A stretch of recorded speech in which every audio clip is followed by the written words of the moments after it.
President Obama is now living astride two very different worlds. First, he is physically, of course, in China, as we said, where government censors the media and the internet.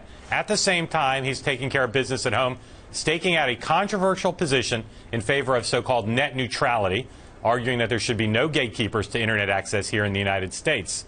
The president says his stance is both pro-consumer and pro-free markets. Here's President Obama explaining his position in a White House video. The FCC is an independent agency, and ultimately this decision is theirs alone.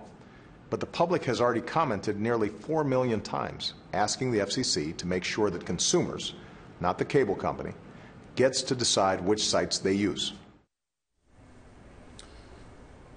So, John, many Republicans, of course, since that video came out and the president's announcement, have been quick to criticize his position. Ted Cruz called net neutrality, quote, Obamacare for the internet.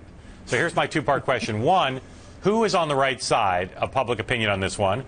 The president or his critics, and who's on the right side of free enterprise? Okay, I can answer that question. The two-part question has a one-part answer. The president is right in both instances, and I'll tell you why. This is a battle really between, if you think about it this way, you got the telcos and the cable companies on one side, and you got Google and internet entrepreneurs on the other. If you think the public opinion is pro-telephone companies and cable companies, then you can understand pretty quickly why they are on the side of things they really like Google. And then you got the entrepreneurial economy that all looks at the internet and says there should be no toll roads, there should be no gatekeepers. This is a thing that is where the president is in the right place in terms of, I think, public opinion, and certainly in terms of substance.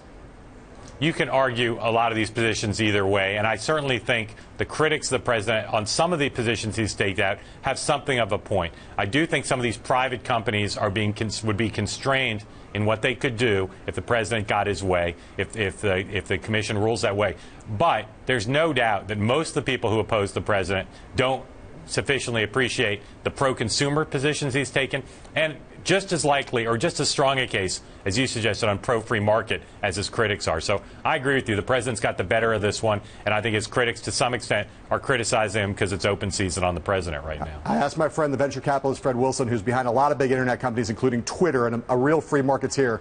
I asked him about Mitch McConnell and the Republicans' position. He said, if we don't get net neutrality, the internet as we know it will be over. And to me, that means that this is an open and shut case in the favor of President Obama.